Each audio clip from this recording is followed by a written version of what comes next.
joining today and talking about personal investment, wealth management. Today, a special guest in the DubaiView podcast, Wali. It's a pleasure having you here. You have a very interesting story. How I saw you are coming normally about for before 15 years to the UAE market. Before you had a totally different role. What you can explain what you did before 15 years, changing now to become an entrepreneur. And can you give a little bit of insights, my audience, how you moved to Dubai? Thank you, Mario. And we were just having a talk before we started, and it was insightful from your side as well that what you guys are doing to improve the investment scenarios here in the UAE. So basically, I still work in one of the biggest telecom companies here in the UAE, and still do 9 to 5 role.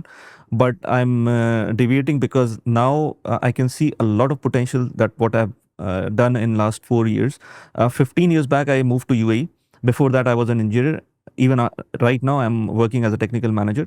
But what I can see now is digital and social media has changed the landscape. And I started this my journey for this social media content creation during the COVID.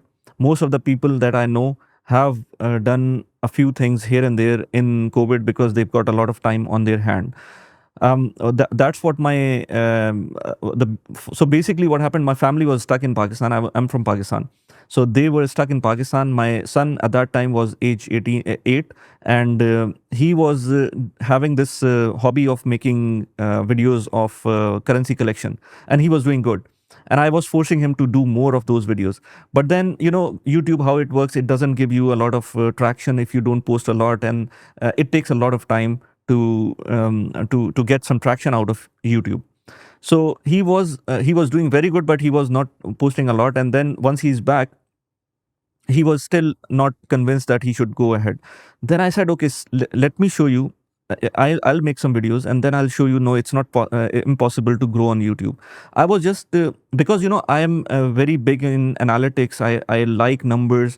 I want to know what is going on deep inside the tech thing, and especially this content.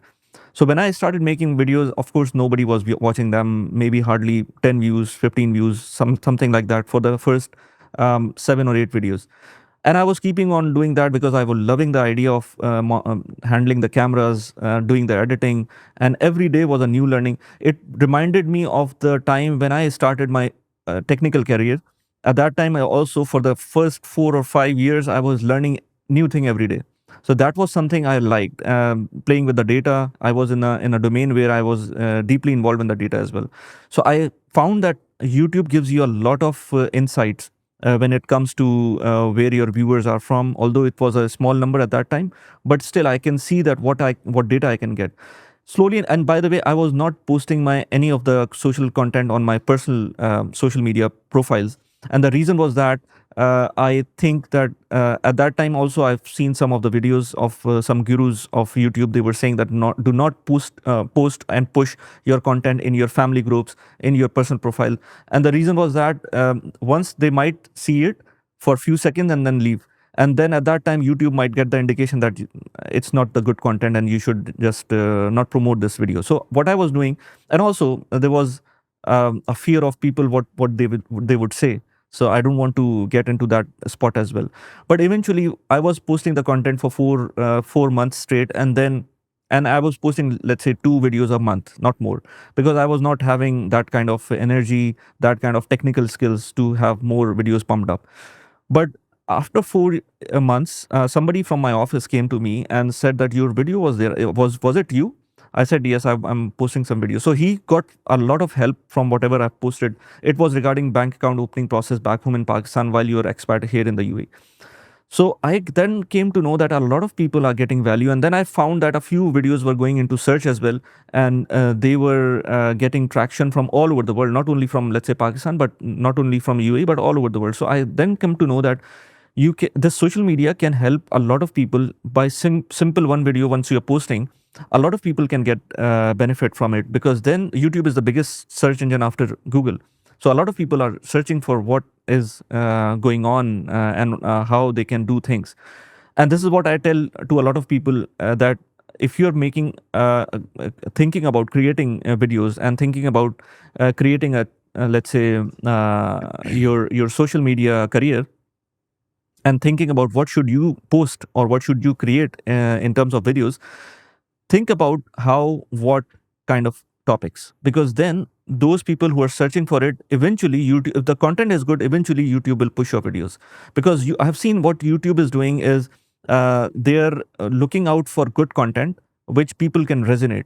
If your content is good and people can resonate, for sure it will blow up. It will not stay idle maybe in the first 6 months, 1 year, 2 years maybe.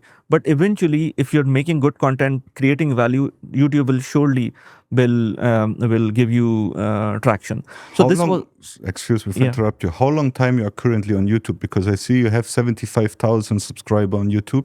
So how long time it was taking you to get 75,000 subscribers on YouTube? So I can say so 4 years. S- what when I posted my first video was September 2020, I think, and I still regret the time I was not posting anything during the COVID, because I was alone. I could have done a lot, but at that time I was just looking at videos, watching different podcasts, and I was not thinking. As I said, the trigger point was that when my son was not posting the videos, I thought that I should help him out. So first video was September 2020, but my first time of posting 3 videos a week was, I think, in May 2021. And since May 2021 until now, I have not skipped a single week where I did not post 3 videos a week, sometimes more even. But you can see the traction it takes is just by posting consistently and improving yourself a slight bit every time once you post. This is very important.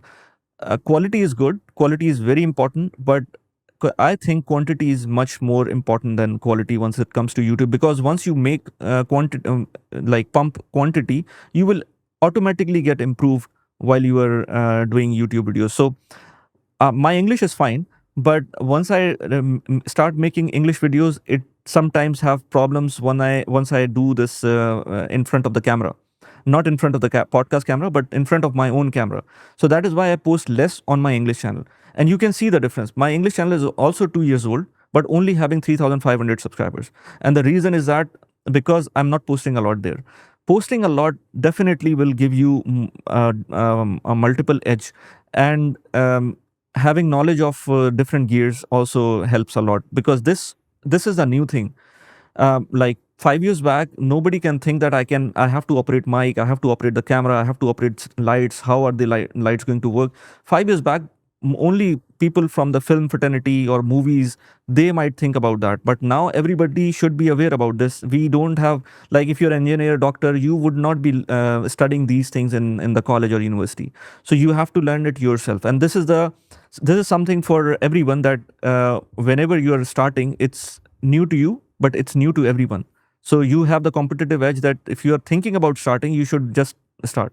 Absolutely. You have to be yourself. I guess the most problem is that people is watching other ones and want to copy them. But if you start copying people, the audience will feel it. It's not you. So that's why I'm saying every time as well to my real estate agent, be you, learn from others, learn from other skills, but don't change your character type, because the people value you. But what makes me impressive about you, how you say it, you're coming from the telecommunication engineer part, and now you're starting to educate people about personal investments, financial wealth, stocks, gold. I'm listening a lot of your podcasts. It's very interesting for me, and a honor to have you today here.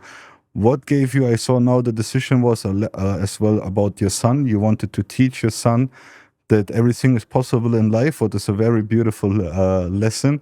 And I guess you improved your son that everything is possible. It would be quite interesting if your son is doing now as well. Yes, YouTube. he's doing now. Yes, although he has took a gap of 2 years, but now for last 1 year he's been doing a lot of content. And by the way, my editing, 60 to 70% editing is done by my son.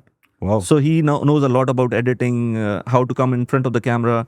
I've got him a new laptop as well. So he learns a lot just because of me doing things. So this is important. If you're a role model in your family, it will bring a lot of positivity and productivity in your family as well. Amazing.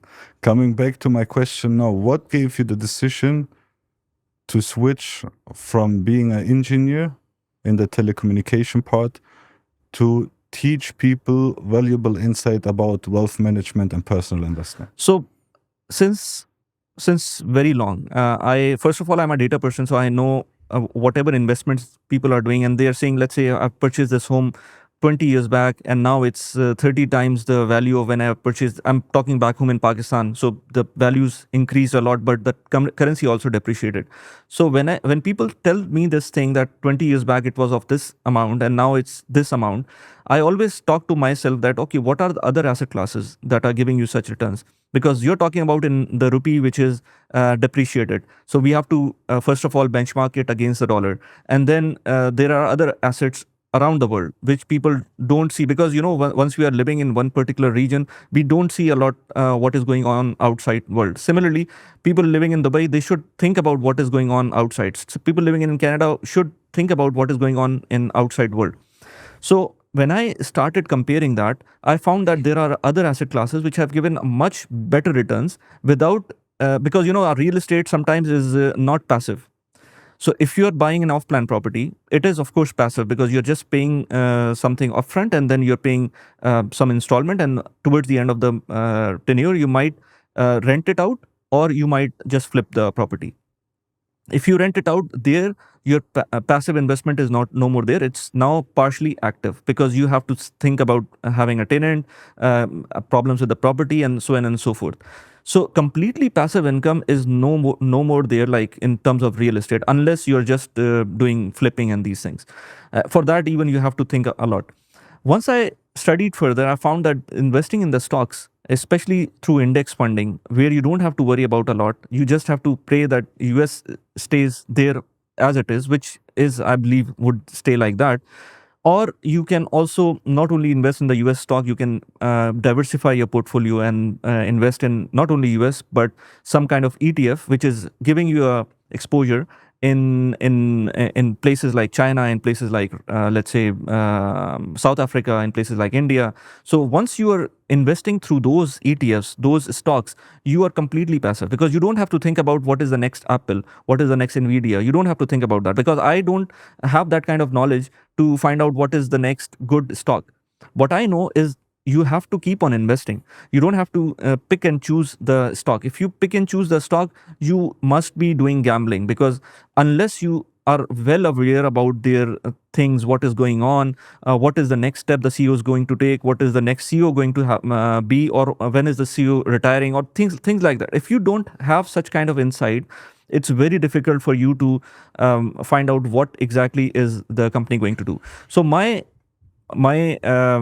reason of doing this content is just because I want to educate people that there are many avenues that you can go into without having a lot of knowledge. Because once you talk about stocks, people think that there are so many graphs, you have to read so many statements and so on and so forth. But this is not the case. You can be very like a complete layman. You just have to understand what are the tax implications, what are the transfer fees, what are the transaction fees. Is this platform good enough? Is this platform bad for me? While in Dubai, which platform is good? So these kind of things you need to know for sure. But you don't have to worry about which stock you need to pick, because this is completely different ball game, which is very technical. And I don't recommend people, unless and until they want to have some fun money into, let's say, Bitcoin, into their specific stocks. Unless and until that's the case, then it's fine. But huge portion of your wealth should not go into individual stocks, because if you do stock investing, you've seen what happened with BlackBerry, you've seen what happened with Intel, you've seen what happened with even companies like Cisco.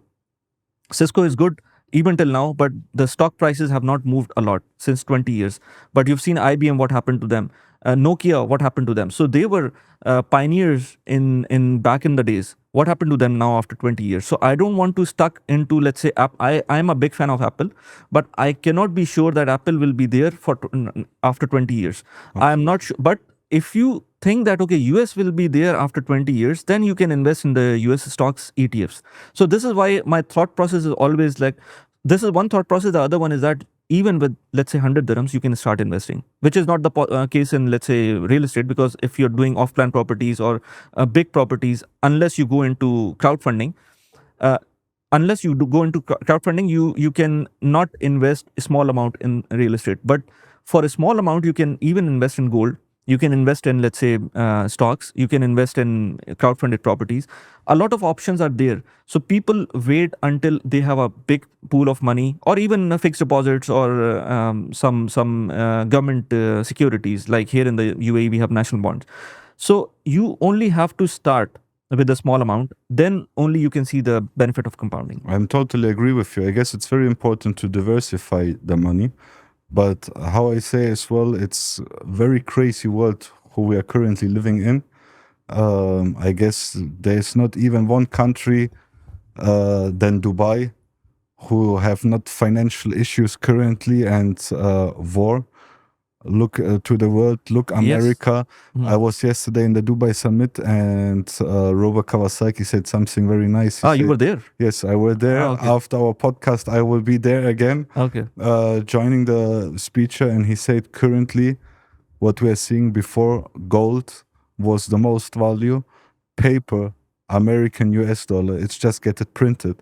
And who Donald Trump left, let's say, America as a president, America had 20 trillion of dollars debits.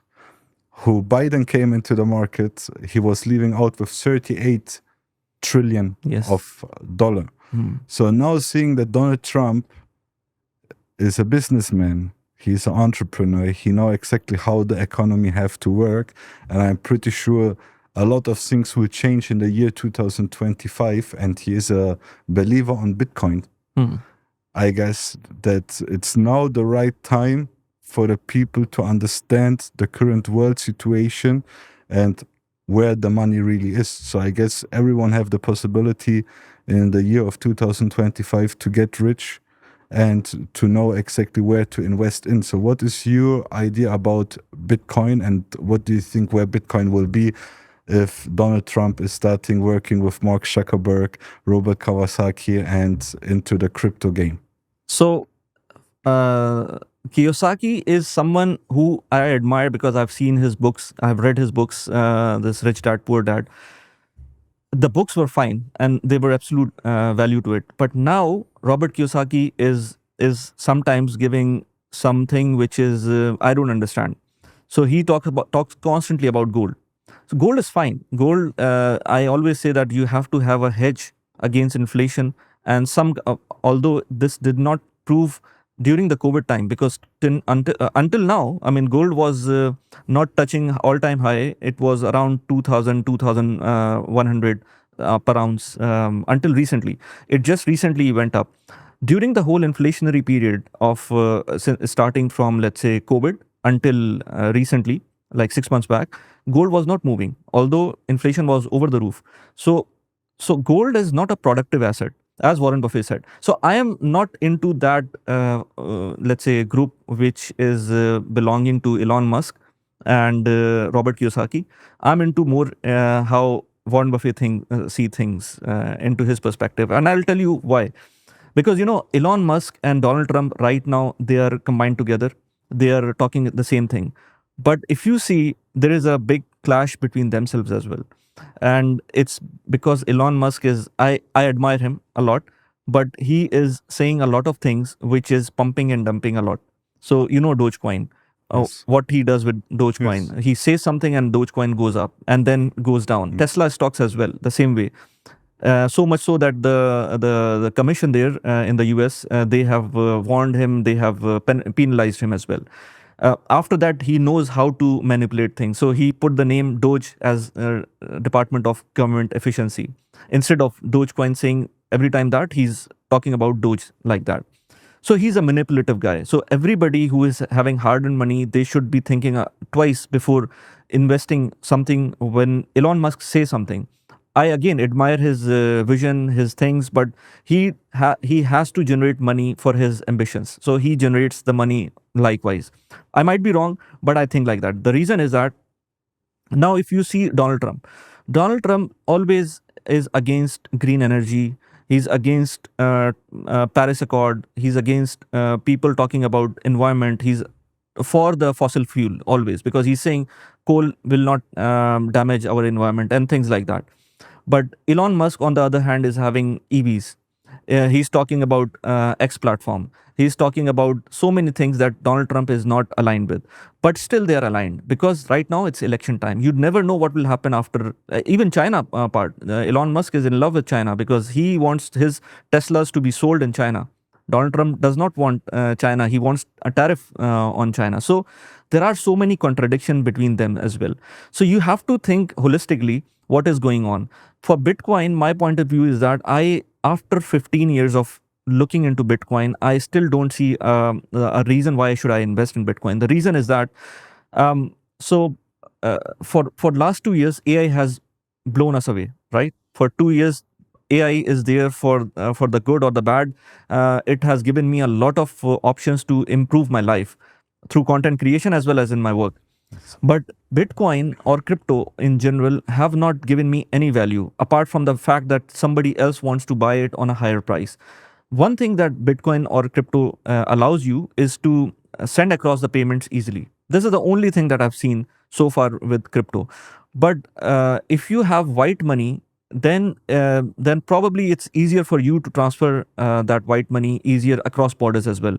But the problem is that the governments don't want you sending the money. Like for example, in Pakistan or in any African country as well, the government won't want you to send the money which is in the country abroad. Let's say in Dubai. Bitcoin allows you to do that. Okay. So what is the USP of Bitcoin? Bitcoin USP is that you are free to send money anywhere, any to anyone in the world, And it's centralized. and it's decentralized, you can say. But the problem is that governments don't want it. And if Donald Trump says, okay, you can do this, then there is a whole point of Bitcoin is gone then after that. Because if Donald Trump says, okay, I'm okay with Bitcoin, you can send money anywhere in the world, I won't see who sends to whom. If that is the case, if governments are okay with that, then there is no point of Bitcoin then the money is there for you. You can use money, you can use dollar, you can use gold, you can use digital currency, whatever name you can take it. The only point that you said earlier about printing money, this is valid because governments print money to fund their the expenses.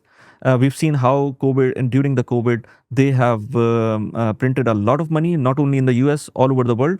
But someone on my podcast I was actually live somewhere, and they were saying that why was inflation not very high during the COVID time, after the COVID time in the UAE. So somebody rightly said that we did not print here. The printing was done in the US. Here everything was going on normal at that time. Now the inflation is slightly high in the UAE because of the rental prices, because of the housing prices, because we've seen how many people are influxing to this country, which is a complete different topic I'm going to discuss later on, that why people are coming, why should people come. But from perspective of Robert Kiyosaki, Elon Musk, Donald Trump is going to be the president of the US, and I'm sure the establishment there will hold things. It's not going to be as simple as just allowing Bitcoin, because if they allow Bitcoin to be used as normal currency, it will definitely trigger dollar depreciation, or people will start thinking about in those terms. So I think for now we have to wait and watch. Keep on investing. What I do is, let's say if I get more money, I will invest in index funds, or let's say Dubai properties in the off plan, because off plan is very good. In terms of investment, off plan is much better than buying a property and renting it out, because rental return is not that. There we are coming now. So this is my next question to you, because I'm in the field, I'm in the real estate sector very long time and dived very deep into it. So for all the listeners from your YouTube channel and as well from my channel, so how do you see the current Dubai real estate property market? Because how we said before, you're looking for personal investments, wealth management, diversifying the money, don't put all the eggs in one bucket. So how do you see from all your 15 years experience the Dubai real estate market, and how you would recommend the investors and your listeners how to invest in the Dubai real estate market? Yes. So you can, first of all, diversification is important. I'll come to the point that why Dubai is important. Diversification is important, but Dubai is really important right now. You've seen how high taxes are there in, let's say, Western countries, even in countries like Pakistan and India, how high taxes are there. If you have a certain level of income, you will get 45-50% of taxes imposed on you. The thing what happened after COVID is that digital economy came up. People are working in Amazon, like through Amazon. People are working on Fiverr, Upwork. People are working freelancing, and they're making a lot of money. Like I know people back home in Pakistan, $10,000, $15,000, $20,000 a month. They're making just through freelance work, and this is something which is completely new. It was not there before because remote working was not a thing. It was a thing before COVID, but it came into mainstream after COVID. So you can be anywhere, let's say in Java, in Bangkok, anywhere in the world, and you can still be making money, still be working through your laptop. Just you have a good Wi-Fi, and that's it.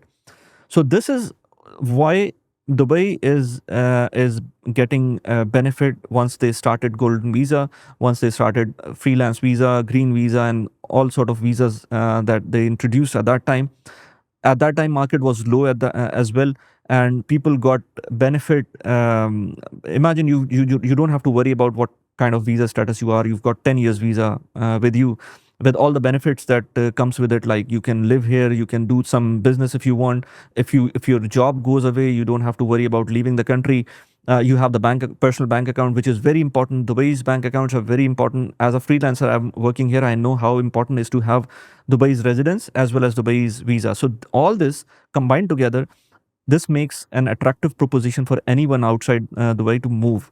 Not only visit, just to move, because although it's expensive, the city is expensive, the country is has gone expensive, but people who are making more money, let's say in the north of $200,000 or more, and they're making not through their jobs but through their freelance work, their businesses, let's say through content creation. I know a lot of content creators who have moved to Dubai just because of lower taxes, ease of doing business. So people don't know about Dubai. I know some people who are sometimes on one-on-one call with me don't know the difference between Dubai, Abu Dhabi, and UAE.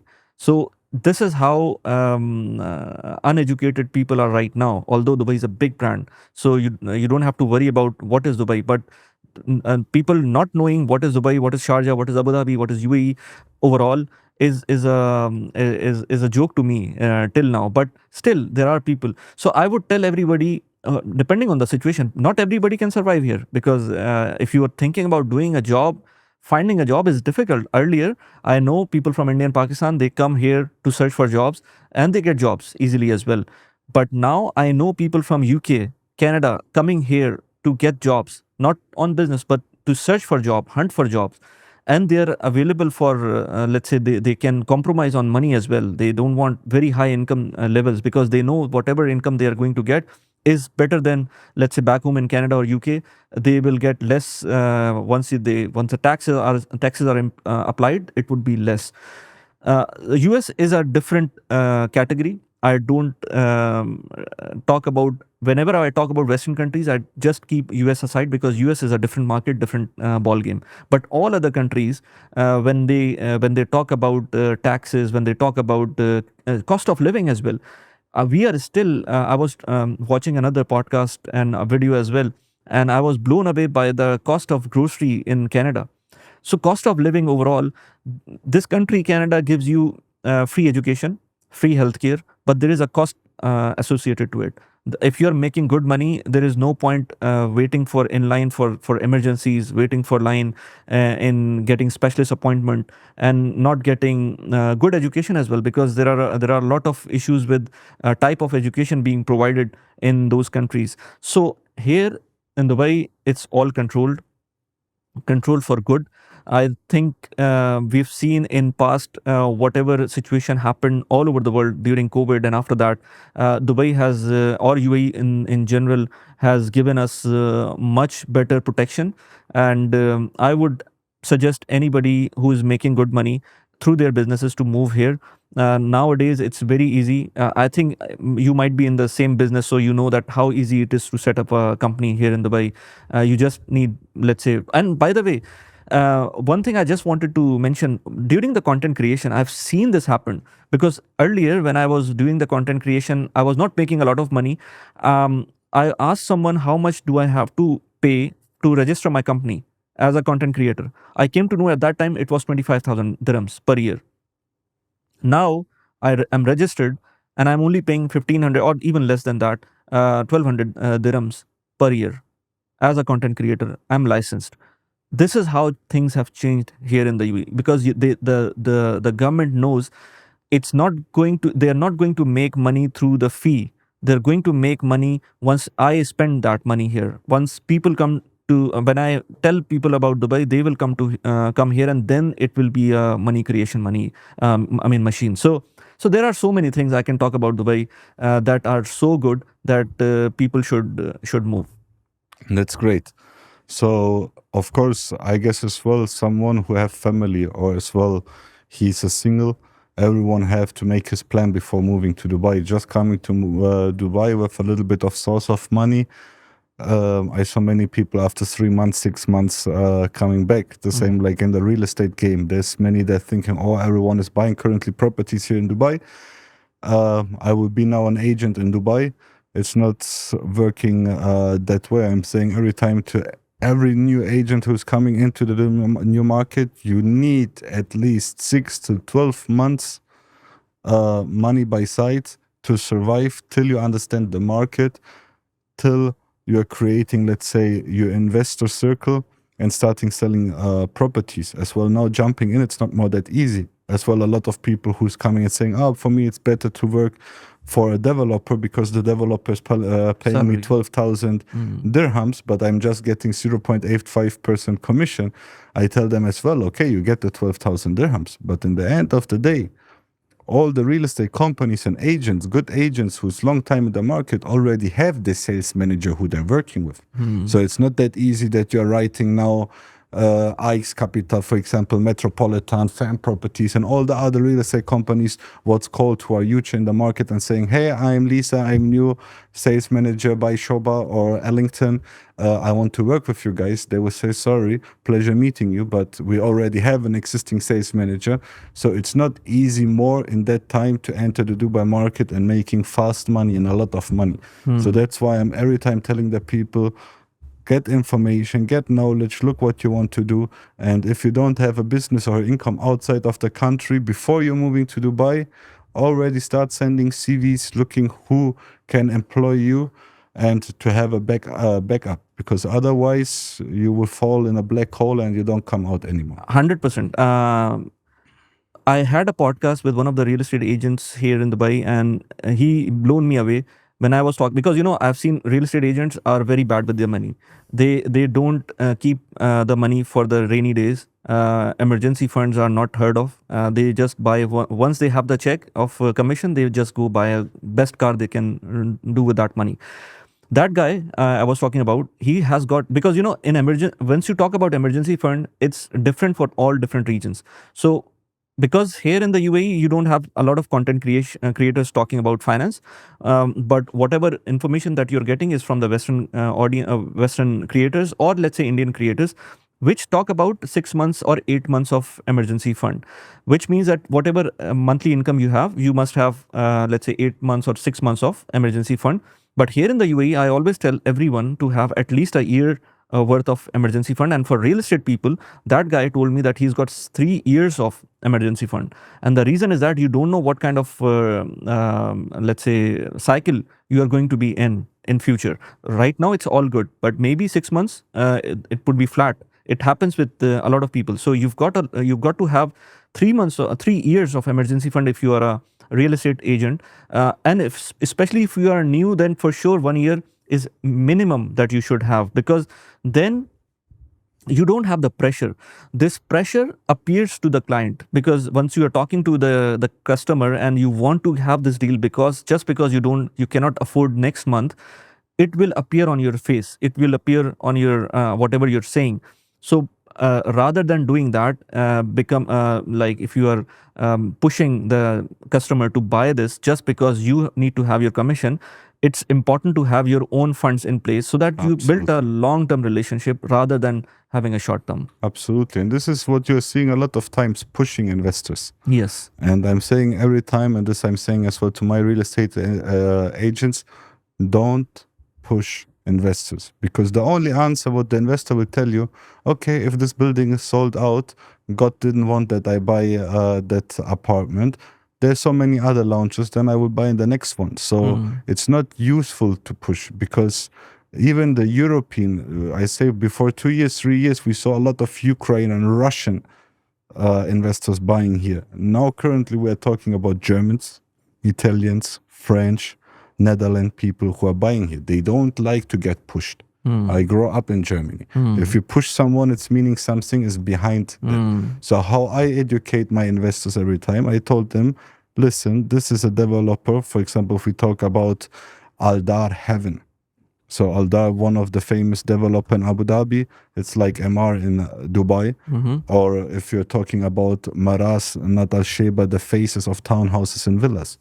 I told my investors before, I said, if you don't put an expression of interest in that type of launch, it's very hard to get a unit. Yes. Just by side information. So if they did it, it's nice. Sometimes I had as well investors, they put the token and we still didn't get the property. But if they see, no, I don't want to put an expression of interest, let's go to the launch and let's check. I say, okay, no problem, we do. Why? Because I know they will get the lesson in the day of the launch that they will not get that property. And I had a lot of people as well Saturday on Sunday. Sunday, the developer is not working. Let me sleep one night about it. I want to see if it's the right property. The day after, they asked me, hey, Mario, let's book the unit. And the developer said it's sold out. But these are, let's say, lessons of the investors who you are not pushing, who they made by experience, that the next time, if you advise them something, they will not ask you more for why. They will say, okay, I understand the Dubai market, and here's the check. Let's put a deposit. If we find the right unit, I would take it. If not, the expression of interest is in the end of the day refundable. Absolutely. So, and this is, everyone have to find a way how to deal with the investors and how to make the right decisions. Because in the end of the day, you are the guy who have to navigate the investors. A lot of investors even don't know how you say Dubai. They just know Burj Khalifa and Dubai, but they don't know the areas. And this is many times where I'm telling the people as well, they say, I want a 2-bedroom apartment in downtown. Okay, but why you want this 2-bedroom in downtown? Yeah, because this is the AAA location, it's the best location, and then I'm renting it out. I say, it's end user, you want to move in or you want to rent it out? I want to rent it out.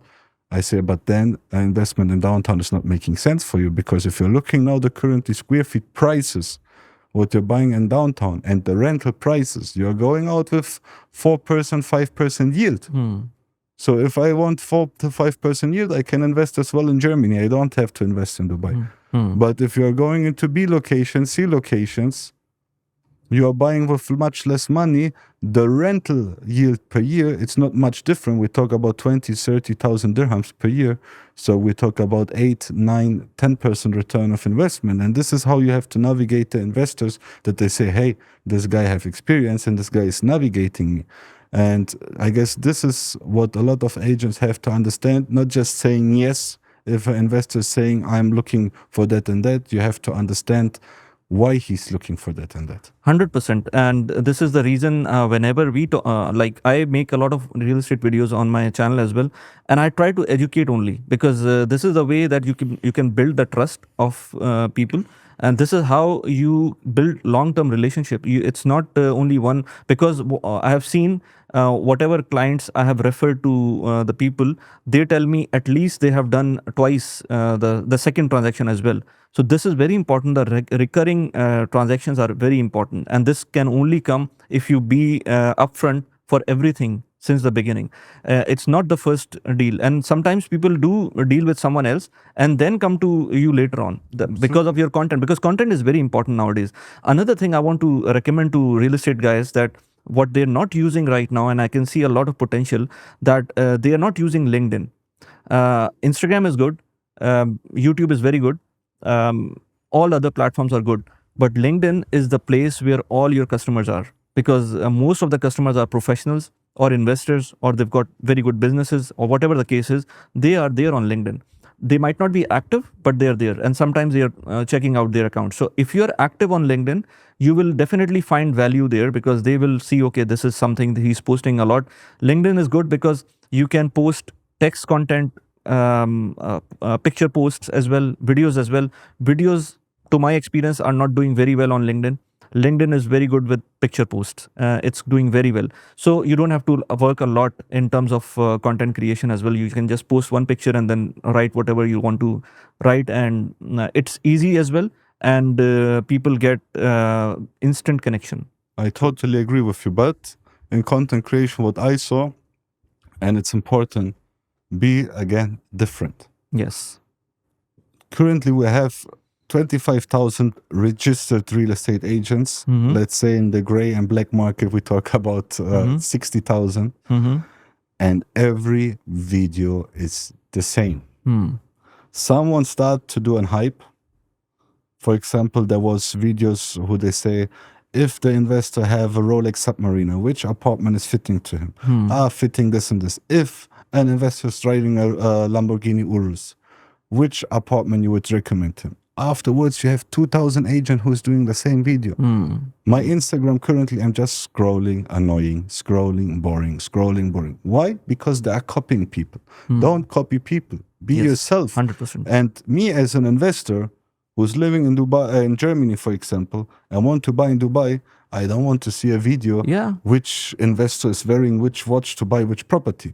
I want to get useful insight. Which developer are good? Why I have to choose this developer? Which developer are bad in constructions? Which developer is good for capital appreciation? Which developer is good for rental yield? How can I open an LLC?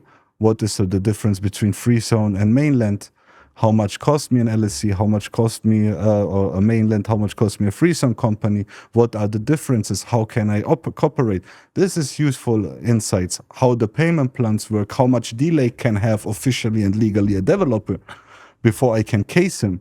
What it's meaning snagging? What is an escrow account? This is useful insights, and I guess there the investors or the realtors have to focus much more to give that input, because then the investor will watch your videos and automatically, this is psychologically, they see you many times on YouTube, on Instagram, so automatically trust is built inside. He say, this guy is Mario Costa. I saw him 100 times on YouTube and Instagram. I want to buy with him because he have good insights and good knowledge. 100%. And this I came to know incidentally because when I was making videos, regular videos, I didn't know about real estate at all in terms of making videos. So what we did, we picked the format. What we did is we go to a show apartment or show villa, review it, and then sit at one place, talk about that developer, talk about that location, everything. So earlier we were thinking, I don't know, I mean, because this for that reason, our videos, all of the real estate videos were above 20 minutes, sometimes 40 minutes. But that was actually a podcast, because in the first 5 to 10 minutes, we are talking about that particular property, and then we sit down and then talk about different issues of people that they're coming. And then when I was doing this repeatedly, I saw one very insightful trend in my YouTube analytics, that whenever I post a video, the retention graphs are there. So you know where people are watching more. So to my surprise, the watch time for the area where we are talking like this is more than what we are showing in the video for that particular property. So they're not interested in how property looks like right now, but they're more interested in what kind of talk or what kind of discussion we were doing. So this is insightful, and I see a very less content on that, because people think that there is an attention short span.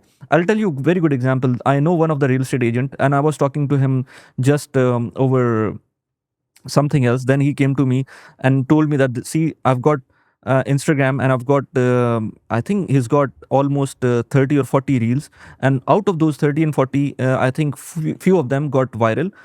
Some of them got 1 million, 2 million views as well. And he said that I was tracking how many leads are getting from those reels that are getting viral. Total leads from Instagram were around 5 or 6. Total good leads were around 5 or 6. Out of those, I think 5 million views, total 5 million views. He's got a YouTube channel as well. He's got 4,000 views in total. Like maybe at that time when I was talking to him, it was 6 or 7 videos that he has posted.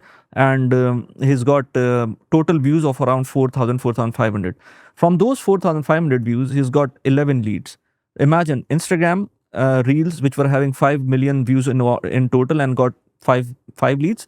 Here, 4,500 views in YouTube and getting around 11 leads. And the reason was that because Instagram was viral, he was not sure which people are watching them, and probably people who are not interested in those properties probably are watching, because 1 million people watching you and not getting leads for sure is meaning that it's not. So viewership is not the should not be the criteria for people who are serious in business. They should be talking about the audience. Audience is very important. Even if you have 1,000 people watching you, but they are concentrated and they are thinking of you as someone who they can buy service, or let's say they can buy product from you, they are much better than having 100,000 views, 200,000 views, 1 million views. I totally agree. We reach already to the end. I guess we need the episode 2. You told me last time you had as well someone in the podcast who need episode 2.